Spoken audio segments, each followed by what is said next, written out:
Olight has another new small flashlight to take a look at.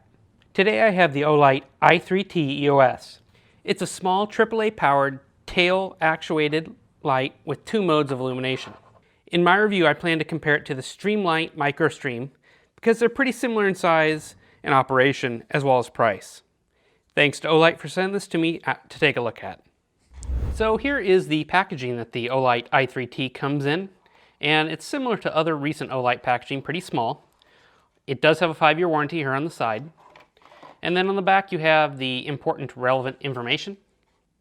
And if I just focus there, on high this makes 180 lumens and throws about 60 meters, and on low it makes 5 lumens throwing about 12 meters. It's an IPX8 water resistant, drop resistant to 1.5 meters, weighs only 41 grams with the battery, and has a Luxon TX Philips LED. The light comes in this plastic holder here with the instructions underneath. It does come with a battery that is included. And here are the instructions. Really it's 3 panels here, and as usual the instructions come with many different languages.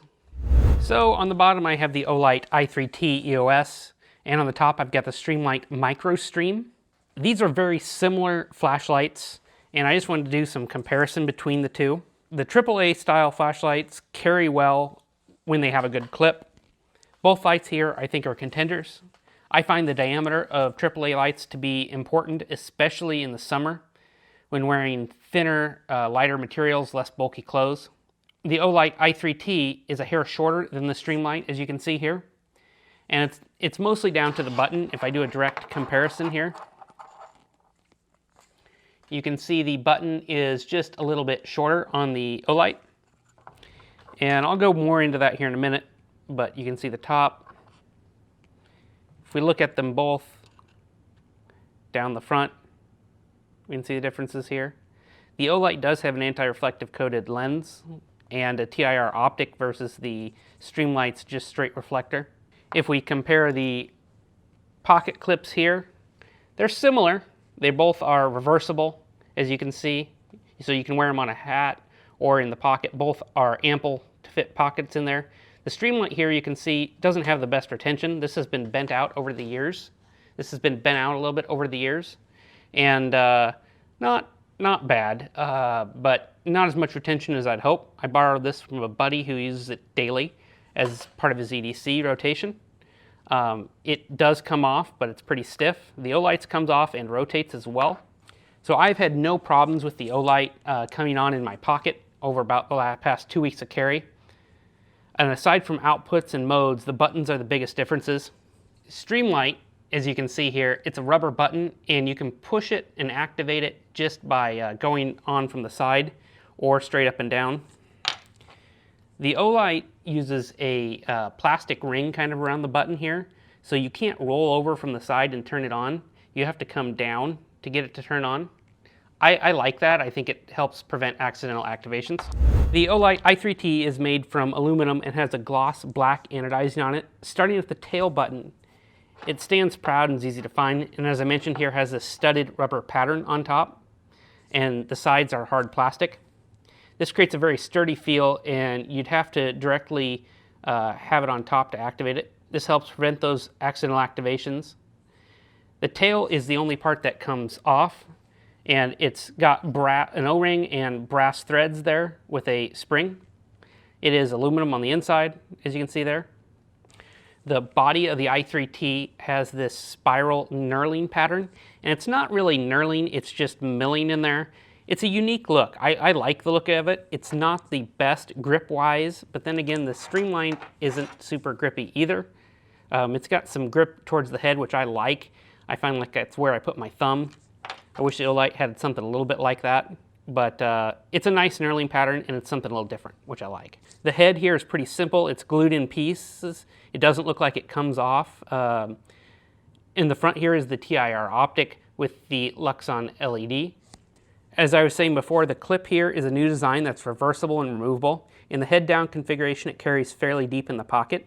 It has ample area at either end for both thick and thin pants.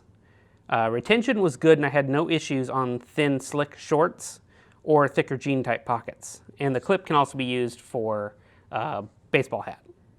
The i3T uses a Philips Luxon TX LED in cool white with a TIR reflector. This is the same LED used on the recent Olight i1R keychain light, and the LED is not super cool. It's more of a warmer cool tint, if that makes sense. Currently, there are no plans to offer this in a warm or neutral tint LED, which is a little bit disappointing. Here's the beam pattern of the i3T in low, and it's a little bit hard to tell with my video lights on, but I'll put in a still image. You've got a hot center, and then you've got some spill. If I put it into high, that might show a little bit better. It is a smoother finish between the two than the Streamlight. If I do a quick comparison here, the Streamlight has a harder finish for its hot center. Here are my night shots for the Olight i3T, and this is that new AAA model by Olight, and it's 2-mode. And I'm out here on my deck, and this is low mode. And we can see, you know, this does nice at a reasonable distance. If I pan up a little bit, you can see it doesn't reach the fence, but I wouldn't expect it to at this low lumen mode. Here is high on the i3T, and this puts out a lot of light. You can easily see the fence. If I pan up, you can start seeing the neighbor's fence, neighbor's yard pretty well. Remember, this is a AAA light. If memory serves right, it's something like 100 lumens close to it. Here is the Streamlight Micro Stream. It's a very good competitor to this light. If I compare the beam shot pattern here, on the right is the Streamlight, on the left is the Olight. The Streamlight on the right only has 1 mode, the Olight has 2. I've got the Olight on high because the Streamlight, its mode of operation is somewhere in between the two, so low doesn't really compare, high isn't the best comparison either. But you can see the Streamlight on the right is a cooler temperature LED. So there's the Streamlight there on the plant, and there is the Olight. The Olight's just a little bit warmer. If I look off into the distance here, the Streamlight has a tighter beam pattern. It's a very effective, useful beam. But there's the Olight again there. It's a little bit broader beam pattern, not quite as throwy as the Streamlight. But just a lot more lumens with the Olight. That's the Streamlight again, and there is the Olight. And that is low, so that the Olight here, it's less lumens than the Streamlight, and you can see that Streamlight's got a tighter beam. That's something, I wish that Olight had just a slightly tighter beam. So again, here is the Olight in high, pretty impressive. This light's not compatible with the lithium 10440 battery, as the voltage is higher on those. It is compatible with alkaline and rechargeable nickel metal hydrides, which is what I've been using and highly recommend you use if you get this light, because you won't have any issues with corrosion, and it's much cheaper to run. For my runtime test, I used an Amazon Basics AAA rechargeable battery. I got a solid 10 minutes at the brightest setting of 180 lumens, which was about 10 minutes before the light decreased in output to about 40% relative output over the next 10 minutes. At this point, it ran for 40 minutes before continually dropping off. Total runtime start out in high was 70 minutes, and the Olight i3T has a low mode as well at 5 lumens that they claim will last 16 hours on a fully recharged battery. While the Streamlight MicroStream has a longer output at 175 minutes, it's producing quite a bit less light during this time than compared to the Olight. It only has 1 mode. The UI of the i3T is fairly simple. It starts off in low mode, as you can see here. It does a full click, which I have on here, or you've got momentary, so that's off, or I can go momentary high. And it does have memory that you can change within 2 seconds, and it just alternates between low and high. So really easy to use. You've got full lock on both high and low, or momentary on both. So for me, the pros are its small size and deep reflector. It's got a well done dual direction pocket clip. It's well built and has a 2-mode UI. The cons are it's only cool white emitter and there's no 10440 compatibility. My conclusion is the Olight i3T is a nice update to the one AAA options Olight had. I welcome the 2-mode button on the top design. and versus a twisty light like they have had before. The pocket clip is good and retention is good and deep enough. The top click button prevents side press actuations, which helps.